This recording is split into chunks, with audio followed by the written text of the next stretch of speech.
ให้สังเกตดูแต่ละชั้นที่สุกแล้วนะคะหน้าเขาจะเนียนมากเลยค่ะสูตรนี้นะคะจะแกะออกจากพิมพ์ง่ายมากๆโดยไม่ต้องระมัดระวังเลยงัดออกได้เลยนี่ค่ะ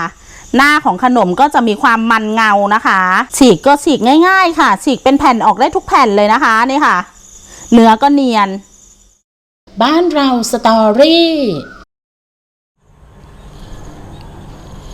สวัสดีค่ะวันนี้วิจะพามาทำขนมชั้นใบเตยวิจะแต่งสีและกลิ่นจากใบเตยแท้ๆเลยนะคะไปเริ่มดูส่วนประกอบกันได้เลยค่ะแป้งมัน200กรัมแป้งข้าวเจ้า50กรัมหัวกะทิ450กรัมน้ำตาลทราย250กรัมใบเตยโขลกละเอียด10ใบเกลือป่นครึ่งช้อนชาขั้นตอนแรกก็ให้เราทำน้ำเชื่อมก่อนนะคะนำหม้อมาค่ะแล้วก็ใส่น้ำตาลทรายลงไปตามด้วยเกลือป่นแล้วก็หัวกะทิสำหรับหัวกะทิเนี่ยให้เราใส่ลงไปเพียงแค่1 ใน 3ของที่เตรียมไว้นะคะแค่นี้พอค่ะส่วนที่เหลือเอาไว้ใส่ตอนท้ายพอได้อย่างนี้แล้วก็ให้เรานำหม้อไปตั้งไฟค่ะวางหม้อลงไปบนเตาได้เลยค่ะแล้วก็ให้เราจุดไฟใช้ไฟอ่อนคนไปจนกว่าน้ำตาลทรายจะละลายนะคะพอน้ำตาลทรายละลายหมดแล้วก็ปิดแก๊สได้เลยค่ะไม่ต้องรอให้เดือดนะคะเอาแค่นี้พอยกมาพักไว้ค่ะเดี๋ยววิจะรอให้เขาเย็นตัวลงสนิทเลยนะคะจึงจะนำไปผสมกับแป้งได้พอน้ำเชื่อมได้เย็นตัวลงสนิทแล้วเราก็มาเริ่มผสมแป้งกันได้เลยค่ะเริ่มจากแป้งมันนะคะใส่ลงไปเลยตามด้วยแป้งข้าวเจ้าแล้วก็หัวกะทิที่เราเหลือไว้ค่ะใส่ลงไปให้หมดเลยใช้ตะกร้อมือคนให้เข้ากันนะคะค่อยๆตะล่อมคนไปเรื่อยๆจนกว่าแป้งจะละลายค่ะพอเข้ากันดีแล้วเราก็ใส่น้ำเชื่อมที่พักไว้จนเย็นเนี่ยนะคะลงไปให้หมดเลยค่ะแล้วคนให้เข้ากันอีกรอบหนึ่งเข้ากันแล้วเราก็มาทำการกรองใส่ลงบนกระชอนค่ะเพื่อนำเศษแป้งที่ไม่ละลายออกไปนะคะเผื่อจะมีเศษแป้งที่ไม่ละลายค่ะแต่ว่าอันนี้ละลายดีหมดนะคะก็โอเคแล้วค่ะดีมากก็เสร็จแล้วนะคะแป้งขนมชั้นทีนี้วันนี้วิจะทำเป็นใบเตยนะคะก็คือเราจะต้องแบ่งแป้งออกเป็น2ส่วนก็คือส่วนของสีขาวแล้วก็ส่วนของแป้งสีใบเตยแบ่งได้เลยค่ะแบ่งออกมาส่วนละเท่าๆกันนะคะพอได้เป็น2สีแล้วในกะละมังนี้วิจะทำเป็นรสใบเตยให้เรานำกระชอนมาวางค่ะแล้วก็เทใบเตยที่โขลกละเอียดแล้วเนี่ยลงไปทำการคั้นนะคะโดยการใช้ทัพพีตักน้ำแป้งข้างล่างเนี่ยค่ะขึ้นมาคั้นกดลงไปค่ะอย่างนี้นะคะพอบี้ไปหมดแล้วก็ตักน้ำขึ้นมาอีกแล้วก็คั้นลงไปค่ะทำแบบนี้ซ้ำไปซ้ำมาประมาณ 4-5 รอบนะคะจนกว่าสีใบเตยด้านบนเนี่ยจะออกหมดค่ะพอคั้นครบ5 รอบแล้วก็ให้เรานำแป้งที่ได้ที่เป็นรสใบเตยเนี่ยค่ะมาเทกองลงบนผ้าขาวบางข้างล่างก็จะเป็นกระชอนกับกะละมังนะคะเทลงไปเลยค่ะเพื่อที่จะเอาเศษผงใบเตยออกนะคะรวบผ้าขึ้นได้เลยค่ะแล้วก็ลูดลงมานะคะถ้ารู้สึกว่าน้ำแป้งกระเด็นก็ให้ลดต่ำลงมาได้นะคะแล้วก็ค่อยๆบีบค่ะบีบออกมาหมดแล้วก็เสร็จเรียบร้อยแล้วนะคะแป้งขนมชั้นของเราทั้ง2สีค่ะคนสักเล็กน้อยนะคะนี่ค่ะอันนี้เป็นรสใบเตยแท้ๆนะคะก็จะได้สีที่สวยแล้วก็กลิ่นหอมส่วนสีของสีขาวเนี่ยค่ะวิไม่ได้แต่งกลิ่นอะไรเลยนะเพราะว่าเวลาเราทำผสมกันไปเนี่ยค่ะเขาก็จะได้กลิ่นอายของใบเตยขึ้นมาเหมือนกันค่ะพร้อมแล้วเราไปเริ่มหยอดกันได้เลยค่ะสำหรับพิมพ์ที่ใช้ในการทำขนมชั้นวันนี้ก็จะเป็นพิมพ์ซิลิโคนลายดอกกุหลาบขนาดเส้นผ่าศูนย์กลาง5เซนติเมตรนะคะ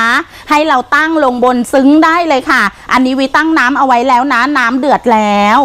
พอเราจะหยอดเนี่ยก็ให้เราลดไฟลงให้เป็นไฟอ่อนค่ะเพื่อที่ว่าไอ้น้ำจะได้ไม่ลวกแขนเรานะคะ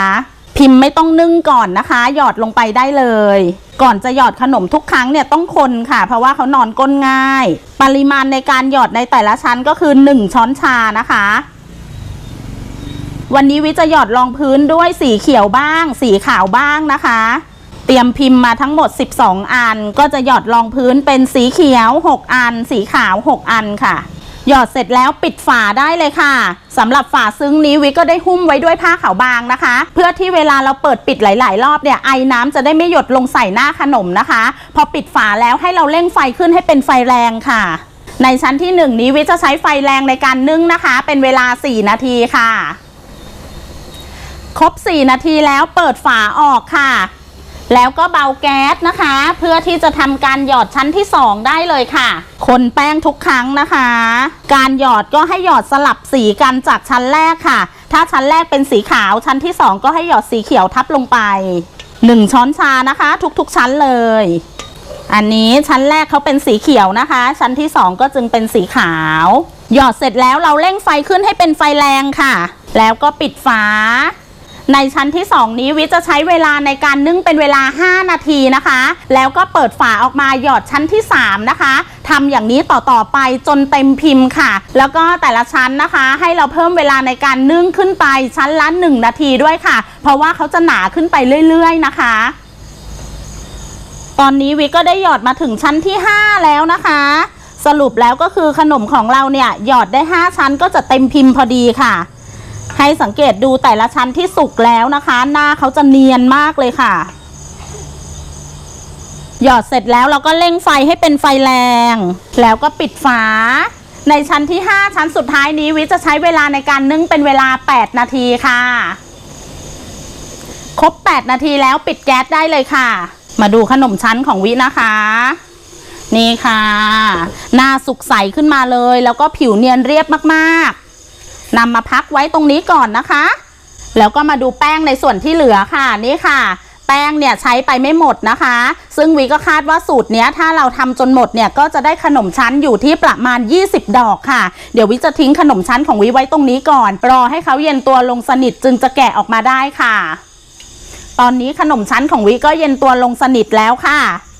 เดี๋ยวเราจะมาแกะออกจากพิมพ์กันเลยนะคะนี่ค่ะขนมชั้นสูตรนี้จะมีความมันเงานะคะเนี่ยค่ะแต่ดูจะไม่ติดมือเลยลื่นมากๆสูตรนี้นะคะจะแกะออกจากพิมพ์ง่ายมากๆโดยไม่ต้องระมัดระวังเลยงัดออกได้เลยนี่ค่ะ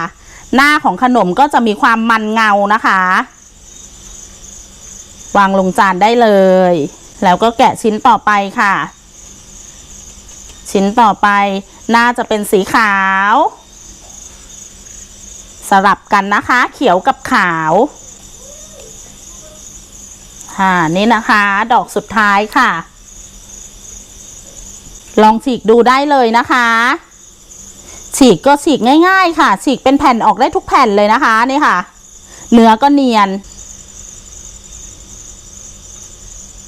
นี่ค่ะลองมาชิมดูรสใบเตยนะคะ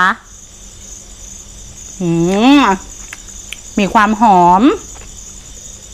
นุ่มๆหนึบๆยุนๆค่ะนี่นะคะรสชาติก็หวานมันกำลังดีค่ะสามารถนำไปทำขายกันได้เลยนะคะเนี่ยสูตรนี้ลองหัดทำกินก่อนก็ได้นะคะแล้วพอชำนาญก็ออกขายได้เลยค่ะวันนี้วิขอตัวลาไปก่อนเอาไว้เจอกันใหม่คลิปหน้านะคะสวัสดีค่ะ